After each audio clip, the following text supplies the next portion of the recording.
Finalmente o tão sonhado Snyder Cut foi lançado no HBO Max.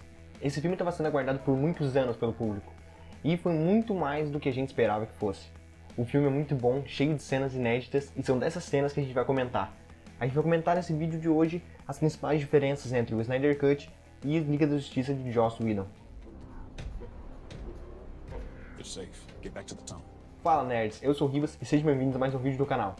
No vídeo de hoje a gente vai conferir todas as diferenças entre o corte de Joss Whedon e o corte do Snyder Cut.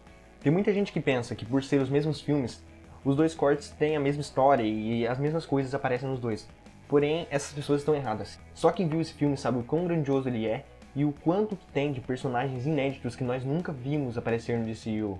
Fora as cenas inéditas que mostram pra gente das capacidades e até mesmo desenvolvimento pessoal desses personagens. E bom galera, antes da gente ir pro vídeo, eu queria pedir pra vocês se inscreverem no canal para acompanhar os próximos vídeos que eu vou estar postando aqui e também ligar o sininho e deixar um like já no vídeo. Então, sem mais enrolação, vamos pro vídeo. E logo de primeira, vamos comentar sobre a abertura do filme. No Snyder Cut, a abertura foi totalmente diferente da abertura de Joss Whedon. No filme original da Liga da Justiça, em 2017, aparecia uma cena no Superman conversando com umas crianças da escola. E nessa cena a gente podia ver bem aquele bigode tosco que ficou no filme por conta do Henry Cavill não poder tirar o bigode que ele estava utilizando para gravar um filme da Missão Impossível. E essa cena ficou marcada com os fãs porque foi muito bizarro. Logo na primeira cena do filme a gente já viu um efeito especial tão horrível. Coisa que foi continuada no filme. Várias cenas a gente viu aquele bigode escroto do Super-Homem. Já na Liga da Justiça do Snyder Cut, a gente tem uma cena muito grandiosa do Superman falecendo lá em Batman vs Superman. Nessa cena, mostra que quando o Superman morreu nas mãos do Apocalipse, um eco ecoou com o grito dele, e desse eco despertaram as caixas maternas. Essa é a primeira e uma das maiores diferenças que contribuem muito para a trama do filme, que não foi utilizada por Joss Whedon. Daughters of Themyscira! Show him your fear! We have no fear! Outra coisa que mudou bastante é o visual e a estética do filme. O filme de Joss Whedon era mais colorido, um filme mais divertido, com um tom mais da Marvel. Já o Snyder Cut é um filme muito mais sombrio, um filme de luto, e com uma proporção de tela bem diferente do filme original também, que era em widescreen.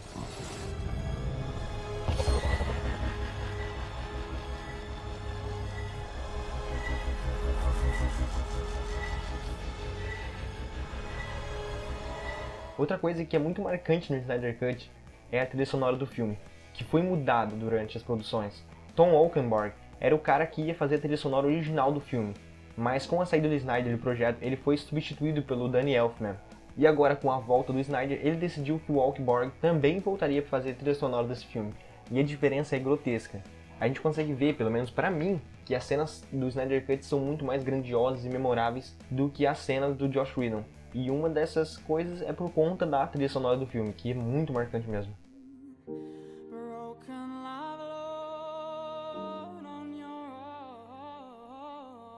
E agora tem o desenvolvimento pessoal dos personagens.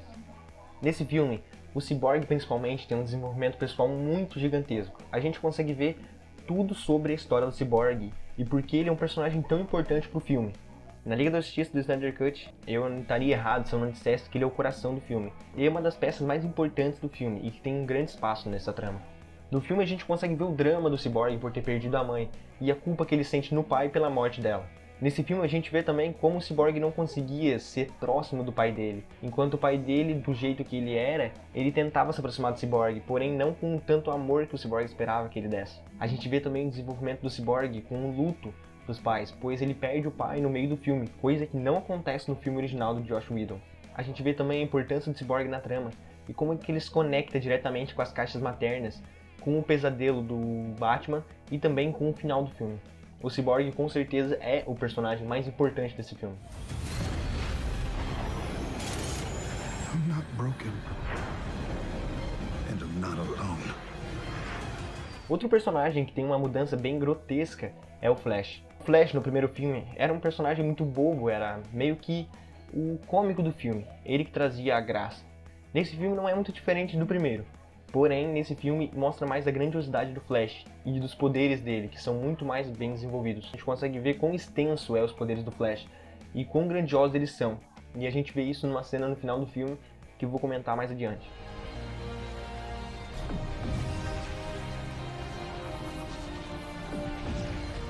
E o Batman, o Aquaman e a Mulher Maravilha têm um desenvolvimento um pouco melhorado também, porém não é tão diferente quanto as versões deles em Liga da Justiça de Joss Whedon.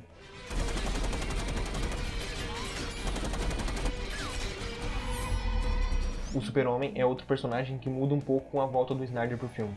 A gente consegue ver um pouco mais do motivo do porquê o Super-Homem voltou para ajudar os heróis, e ele entendeu também que o Batman ressuscitou ele por algum motivo. Ele precisava do Super-Homem, então ele voltou lá para ajudar o Batman. A gente vê também o conflito dele com os dois pais dele conversando com ele quando ele volta para a nave para pegar um traje novo para ele. A gente vê a volta do Super-Homem com aquele carisma que a gente sempre quis ver e que estava presente no filme de 2017. O Super-Homem também é muito mais importante e muito mais grandioso. Ele é mostrado na figura de um deus. They will stumble. They will fall. You're gonna have to make a choice. They will join you in the sun, Cal. E com certeza o personagem que mais mudou no filme foi o Lobo da Steppe. O Lobo da Steppe teve todo um contexto por trás dos feitos dele e por que ele está reunindo as caixas maternas no filme. No Snyder Cut é mostrado que o Lobo da Steppe estava atrás das caixas maternas para encontrar elas, conseguir dominar a Terra para poder voltar a Apocalipse, porque ele tinha falhado e traído Darkseid. E no final do filme, caso ele tivesse conseguido conquistar a Terra, ele teria que conquistar só mais uns 50 mil planetas para conseguir se redimir com o Darkseid. Ia faltar bem pouquinho. My lord. O Darkseid é outro personagem que apareceu na trama e que mudou completamente o contexto do filme. O Darkseid aparece pela primeira vez quando o Lobo da Steppe conta que encontrou onde é que está a equação de vida e que ela está na Terra. Então o Darkseid conversa com ele por uma espécie de holograma. O Darkseid fala que se ele conseguir reunir a equação de vida, se é verdade mesmo isso, ele vai poder voltar para Apocalipse. Então a luta do Lobo da Steppe não fica mais em torno de conseguir reunir as caixas, e sim de conseguir encontrar a equação de vida. Durante o filme a gente tem algumas visões do futuro com o Darkseid, e essas cenas são dele matando o Aquaman, da Mulher Maravilha morta com ele atrás dela, também tem a cena do Superman com a Lois Lane morta no seu colo, e o Darkseid colocando a mão no ombro dele e sucumbindo ele com a equação de vida.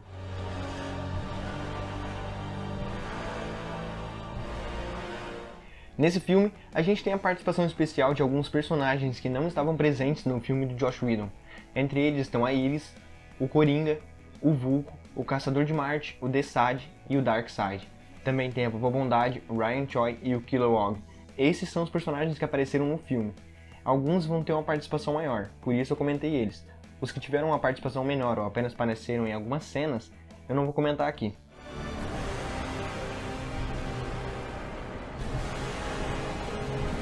Outra surpresa que a gente tem é o personagem do Caçador de Marte aparecendo no filme, tanto no meio do filme quanto nas cenas pós-créditos. Ele é um personagem até que importante para a trama, que não estava presente em 2017 por conta do corte do Joss Whedon.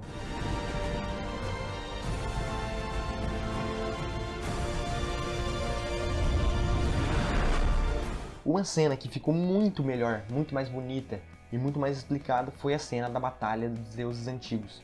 Nessa cena é mostrado que, no Snyder Cut, quem lutou contra os deuses antigos não foi o Lobo da Steppe, e sim Darkseid. E esse foi o momento em que ele perdeu as caixas maternas para os terráqueos. Nessa cena a gente consegue ver Zeus, a gente consegue ver Artemis, também Ares e um Lanterna Verde, que era o Lanterna Verde que estava cuidando do setor da Terra durante esse período. A gente vê que os Atlanteanos, os humanos e as Amazonas tiveram que se juntar com deuses para conseguir derrotar o Darkseid, e ele sai quase morto daqui da Terra, deixando as caixas para trás. Essa cena é muito mais bonita, muito mais completa e com muito mais contexto do que no primeiro filme, no filme original.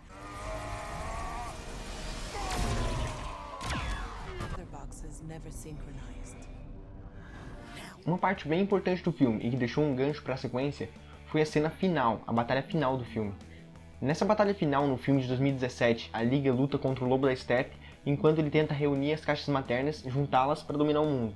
E enquanto isso acontece, o Superman ressuscita e ele e o Flash decidem que precisam salvar algumas famílias que estão ali em volta de onde está acontecendo a batalha final.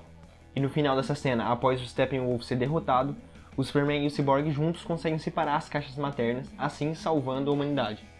Porém, no Snyder Cut é totalmente diferente. Ao invés do Superman voltar e ele e o Flash irem juntos separar as caixas maternas, o Lobo da Steppe antes disso fala com o Darkseid e comenta com ele que a equação de vida está na Terra. Enquanto isso, Darkseid está esperando que ele consiga reunir as 3 caixas. O plano dos heróis é que o Flash corra muito rápido enquanto o Cyborg está tentando separar as caixas, e o Flash deu uma energia bem grande para o Cyborg para ele conseguir separar as caixas maternas.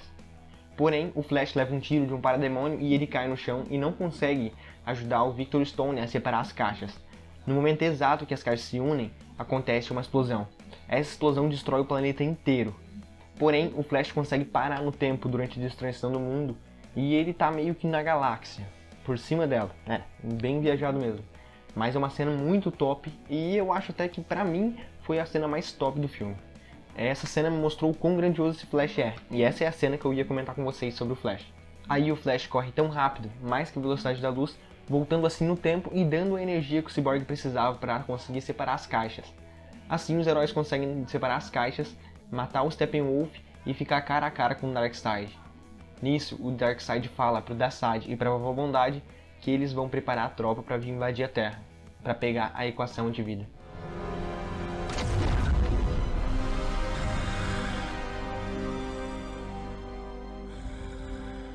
A gente também tem a cena pós-créditos do filme, que nesse filme não é uma pós-créditos, que é a cena do Exterminador com o Lex Luthor. A diferença na cena pós-créditos do Snyder Cut pro filme de Joss Whedon é as falas entre o Lex Luthor e o Exterminador. Nesse filme, em vez do Lex Luthor falar que está reunindo a Legião do Mal, ele fala pro Exterminador que o Batman, na verdade, é o Bruce Wayne. E o Exterminador fala que mesmo se ele estivesse querendo fazer esse plano e não pagasse nada a ele iria derrotar o Batman para ele, porque ele quer vingança contra o Batman. E aí, o que será que é o motivo dessa vingança? O nome dele é Bruce Wayne. Uma das cenas mais importantes do filme que a gente tem aqui, que não estava presente no filme original e também não estava na ideia do Snyder, é a cena do pesadelo, que foi implementada nesse filme porque o Snyder queria colocar essa cena no original, mas não tinha essa ideia do contexto todo completo dela. Agora, como ele tinha e ele podia colocar, ele colocou. Nessa cena do pesadelo a gente consegue ver o Batman no futuro, junto do Flash, do Aquaman, do Cyborg, da Mera, do Exterminador e também do Coringa. E o Coringa tem um diálogo muito legal com o Batman nessa cena. Eles conversam sobre a morte do Robin e sobre uma trégua que eles vão fazer. Essa cena também dá um gancho pro próximo filme, Liga da Justiça 2, de Zack Snyder, que pode ou não acontecer. Trégua, Bruce. Bom, galera, e essas foram as principais mudanças do filme original pro filme de Zack Snyder. E aí, o que vocês acharam? Tá muito melhor, não tá? Deixem nos comentários o que vocês acharam e também não se esquece de se inscrever no canal e assinar o sininho para não perder mais nenhum vídeo. Então é isso, galera, valeu, falou e fui!